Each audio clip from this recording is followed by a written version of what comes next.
మనం ఎవ్వరం పిల్లల్ని కలవకూడదనేదే దాని అసలు ప్లాన్ చంద్ర. యష్ నుంచి ఈ నానమ్మ నుంచి పిల్లల్ని వేరు చేసింది. ఇప్పుడు వాళ్ళ మనసుల్లో మనకి సంబంధించిన జ్ఞాపకాలన్నీ పూర్తిగా చెరిపేస్తుంది. మనల్ని మర్చిపోయేలా చేసి చివరికి రిషి శశి దృష్టిలో వీణ్ణి నన్ను ఒక భయంకరమైన శత్రువులా చిత్రీకరిస్తుంది. పిల్లల మీద మనం ప్రేమ చంపుకోలేక వాళ్ళని చూడ్డానికి దానింటికి వెళితే చేతులు కట్టుకొని దాన్ని అర్జించినా అది పిల్లల్ని కలవనివ్వదు. కనీసం దూరం నుంచైనా వాళ్ళని చూడనివ్వదు అసలు. అవునా? నాన్నగా నా పిల్లల్ని కలవడానికి కూడా సింధు అనుమతి అడగాల్సిన పరిస్థితి వచ్చింది నాకు. ఇలాంటి పరిస్థితి ఏ తండ్రికి రాకూడదు.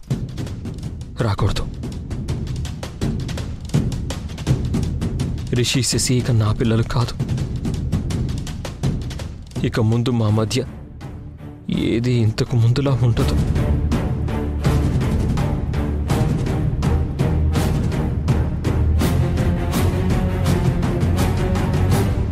నాన్నా,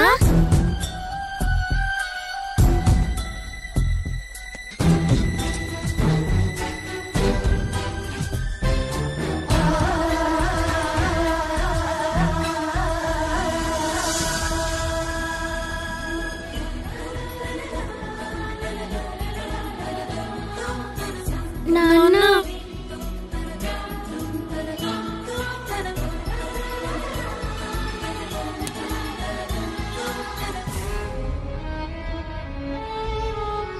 ఈ నాన్న మిమ్మల్ని కలవలేకపోతున్నాడని మీరే నాన్నని కలవడానికి వచ్చారా? అవునా? మీరేంటికొస్తున్న విషయం మీ అమ్మకి తెలుసా? తెలుసు నానమ్మా. తెలిసి కూడా మిమ్మల్ని పంపించిందా? పంపించడం కాదు, అమ్మే మమ్మల్ని దగ్గరుండి ఇక్కడికి తీసుకొచ్చింది.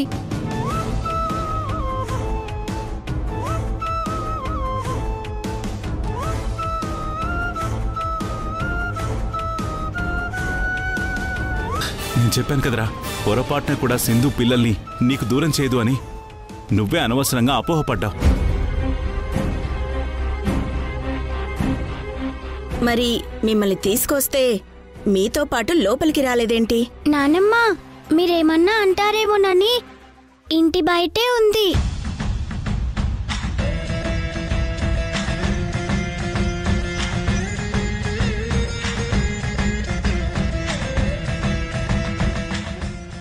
నాన్న, అమ్మ దగ్గరికి వెళ్దాం రా.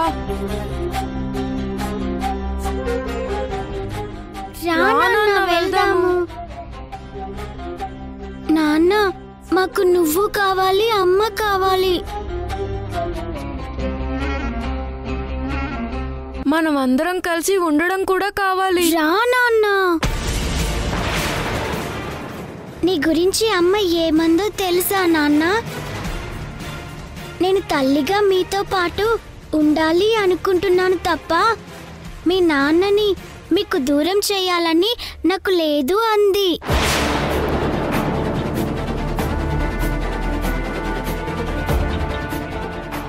మీ నాన్నకిష్టమైతే మనమందరం కలిసి ఉండడం నాకు ఇష్టమే అంది.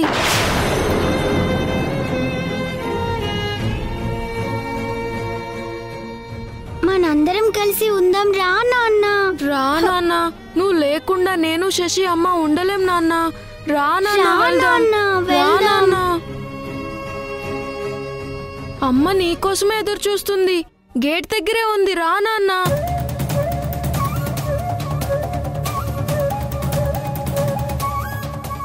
ప్లీజ్ నాన్న, మనం కలిసి ఉందాం నాన్న.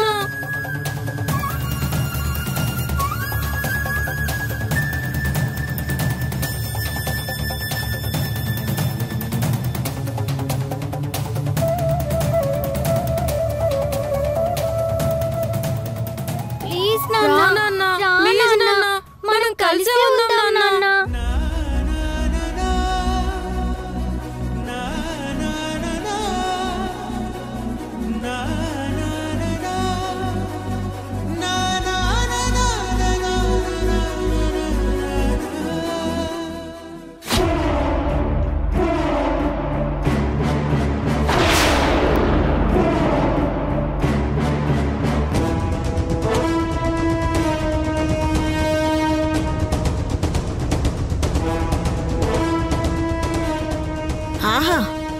మొత్తానికి అనుకున్నదే చేస్తున్నావే సింధు.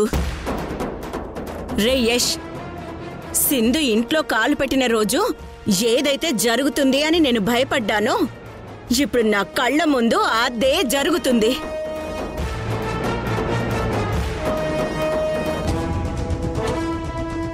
మనల్ని టీవీలకెక్కించి కోర్టుకు లాగి మన పరువు బజారు పాలు చేసి రిషిని దక్కించుకుందిరా ఇది.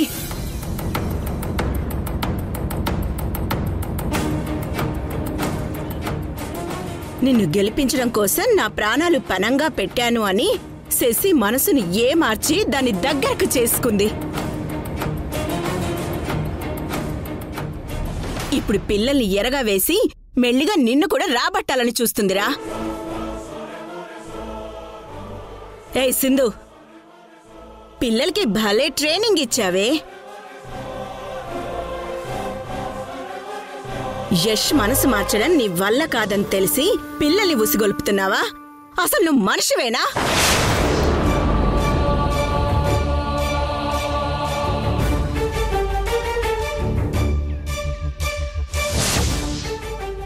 అలా చెయ్యాల్సిన అవసరం నాకు లేదు. నేనెప్పుడు కలిసి ఉండాలనే అనుకున్నాను. అది మీకు అర్థం కావట్లేదు. ఓహో, ఇది కూడా నాటకమే కదా. సరే, నువ్వు చెప్పిందే కరెక్ట్ అనుకుందాం. నా కొడుకు మీద ప్రేముంటే నువ్వు ఇంట్లోకి ఎందుకు రాలేదే? ఇక్కడే ఎందుకు ఆగావు?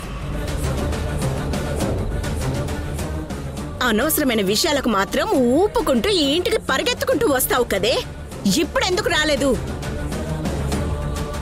అంటే నన్ను నా కొడుకును సాధించాలనే కదా, నీ దగ్గరికి రప్పించాలనే కదా ఇక్కడ నిలబడ్డా? మాట్లాడవే.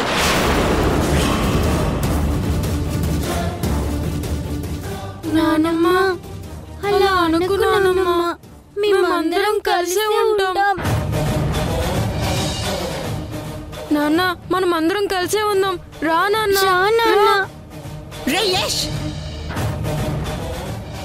నువ్వు ఈ ఇంటి గుమ్మం దాటి బయటికి అడుగు పెడితే మళ్ళీ ఇంట్లోకి రాకూడదు.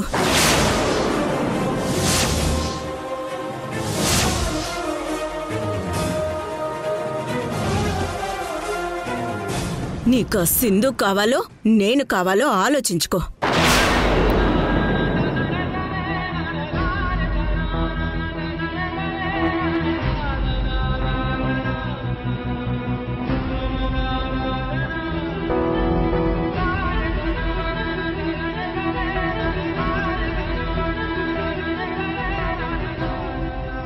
రిషి, శశి, మీ నాన్న మీతో లేకపోయినా మీరు మీ అమ్మతోనే ఉండాలి. మీ అమ్మ కోసం నేను మా అమ్మని బాధ పెట్టలేనురా.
రిషి, శశి, మీ అమ్మ ఎలా ఆడిస్తే మీరలా భలే ఆడుతున్నారా? మీ మాటలతో మీ నాన్న మనసుని కదిలించి ఇక్కడి నుంచి తరలించుకుపోదామని వచ్చారు కదరా? ఏమన్నారు ఇందాక? మీ అమ్మ ఏమీ చెప్పదు అన్నారు కదా. అమ్మగా మీతో కలిసి ఉండాలి అనుకుంటున్నాను తప్ప మీ నాన్నకి మిమ్మల్ని దూరం చేయాలని కాదు. మీ నాన్నకి ఇష్టమైతే అందరం కలిసి ఉండటం నాకు ఇష్టమే అని కదరా చెప్పారు. అసలు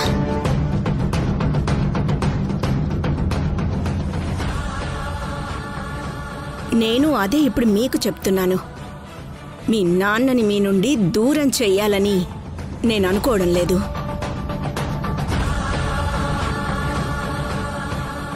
మీకిష్టమైతే మీ నాన్నతో కలిసి మీరు ఇక్కడే ఉండడం నాకు ఇష్టమే.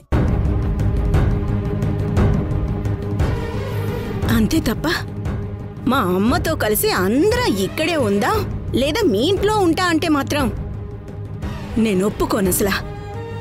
ఏ ఎందుకు ఒప్పుకోరు? పిల్లలు వాళ్ళ అమ్మ నాన్నలతో కలిసి ఉండాలని అనుకుంటున్నారు.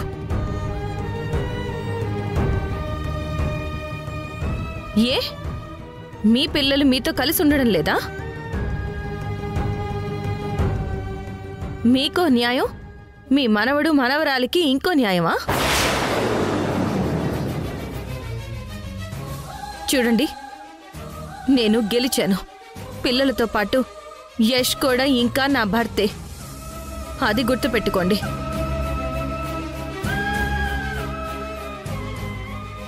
ఈ ఇంట్లో ఉండే అధికారం నాకుంది.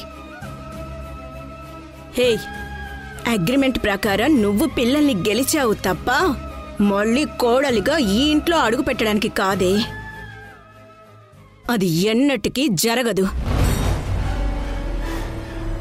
పిల్లలు, ఆఖరిసారి మళ్ళీ చెప్తున్నాను, మేమే కావాలంటే ఇక్కడే ఉండిపోండి, అమ్మే కావాలంటే దాంతోనే వెళ్ళిపోండి.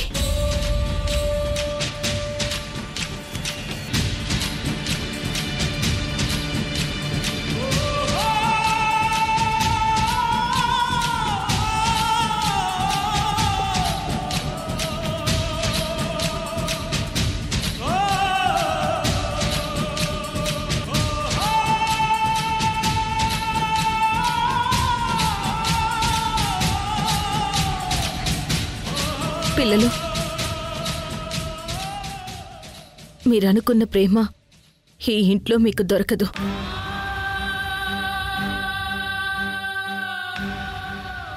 ఇక్కడ ఉండడం కూడా వృధానే. పదండమ్మా, వెళ్ళిపోదాం.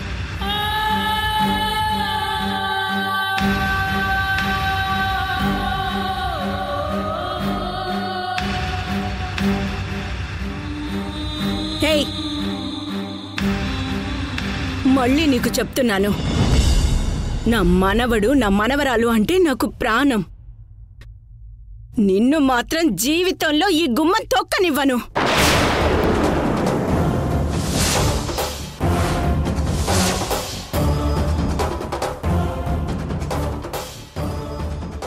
ఇంత చెప్తున్నా ఇక్కడ నిలబడ్డావేంటే?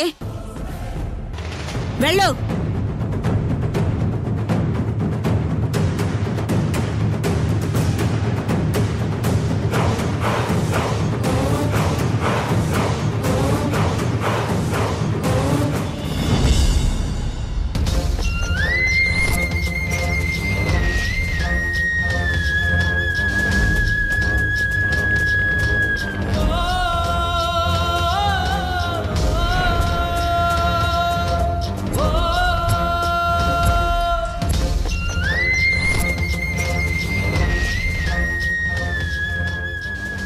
ఏం బాధపడకు.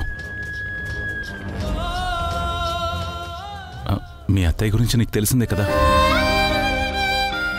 ఏం జరిగినా సరే చివరికి నీ కోరిక మేరకు మనందరం కలిసే ఉంటామమ్మా.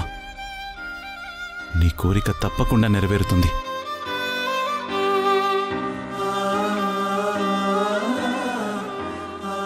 బాధపడకు.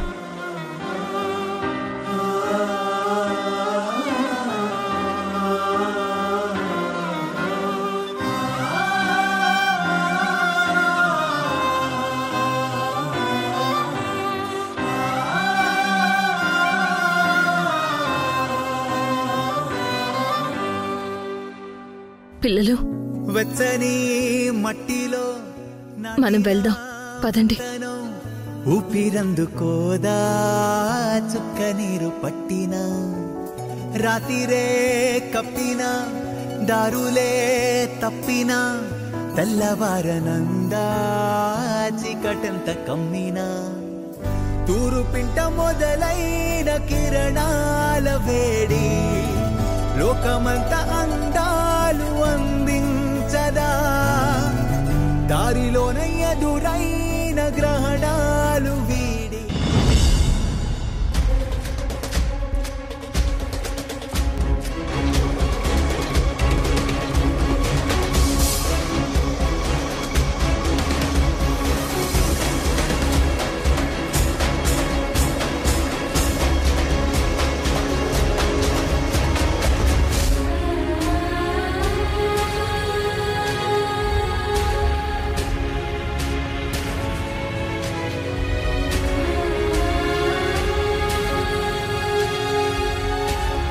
దాము, బాధపడుతున్నావా?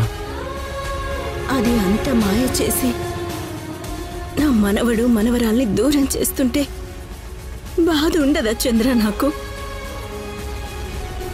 ఎవరికేది ప్రాప్తమో అదే దక్కుతుంది దాము. ఇన్నాళ్ళు పిల్లల్ని వాళ్ళమ్మకి దూరంగా నువ్వుంచావు. అప్పుడు సింధు బాధపడింది. ఈరోజు పిల్లలు వాళ్ళమ్మకి దగ్గరయ్యారు. ఇప్పుడు నువ్వు బాధపడుతున్నావు.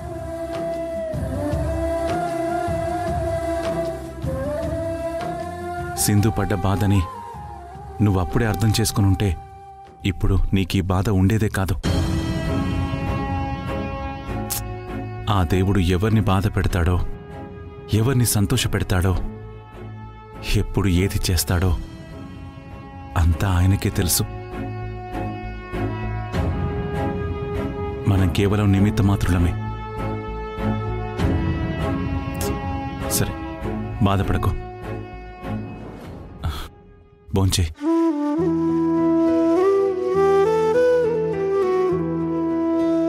తినాలనిపించట్లేదు అసలు.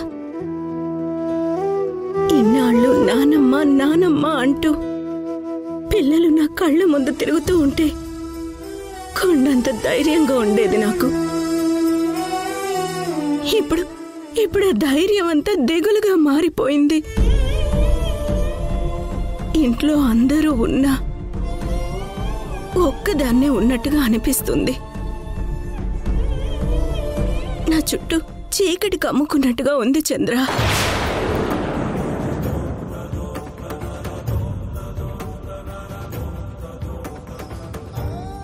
నీకు నేనున్నాను దాము.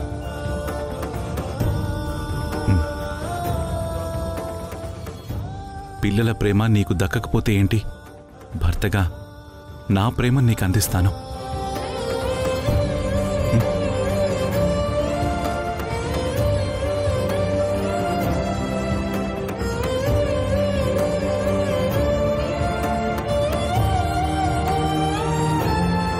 తిను.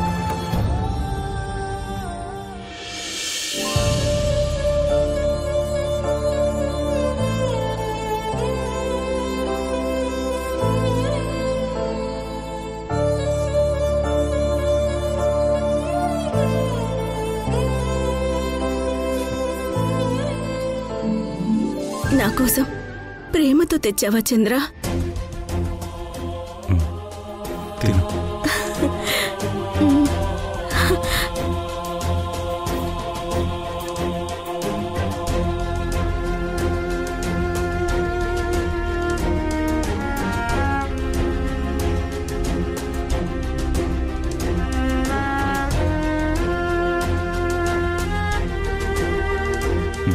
తినుదాము. తినడం తప్ప ఇక నువ్వు చేసేదేముంది?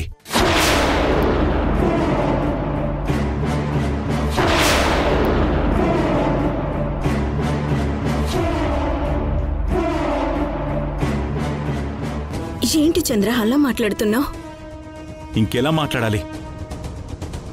బంగారం లాంటి మనవడు మనవరాల్ని నీ పంతం పట్టుదలతో దూరం చేశావు. పిల్లలు భార్య ఉన్నా కూడా నీ కొడుకుని ఎవరూ లేని ఒంటరిని చేశావు. ఇంకా చేయడానికేముంది? నువ్వు తినడం తప్ప. తిను, తిను, తినుదాము. నేను చేశాను చంద్ర ఇదంతా? నా వల్ల ఇదంతా జరిగింది అని అనుకుంటున్నావా?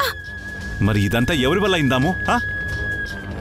నువ్వు తప్ప ఇందులో ఎవరి ప్రమేయం లేదు. పిల్లలు మాత్రమే మనతో ఉండాలా? వాళ్ళమ్మ ఉండకూడదా? అందరూ కలిసి ఉండడానికి నువ్వు ఒప్పుకోవా? నీకు మనవడు మనవరాలు కావాలి. రిషికి శశికి మాత్రం వాళ్ళమ్మ వద్దా? వాళ్ళ నాన్న వద్దా? నువ్వు మాత్రమే కరెక్ట్. పిల్లలు సింధు అందరూ కరెక్ట్ కాదు. ఇదేగా నీ ఉద్దేశం? ఈ ఇంటి పెద్దనయ్యుండి మరింట్లో ఇన్ని జరుగుతున్నా కూడా నేను నోరు మెదపకుండా ఎందుకున్నానో తెలుసా? ప్రేమ, నీ మీద ప్రేమతో.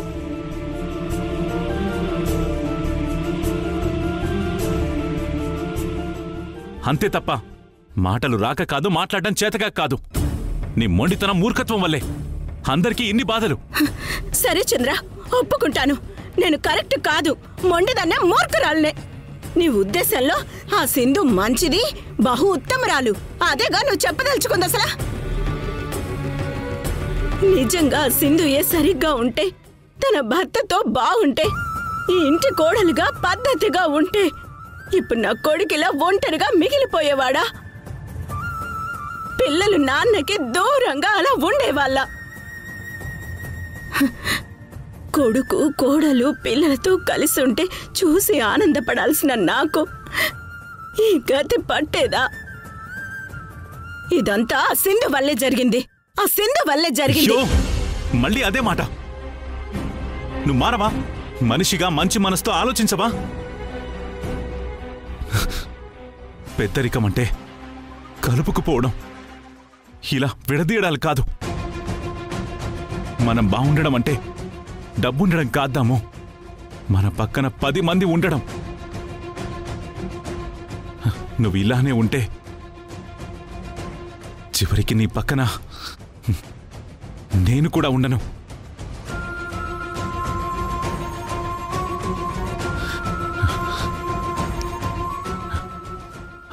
ఆలోచించుకో.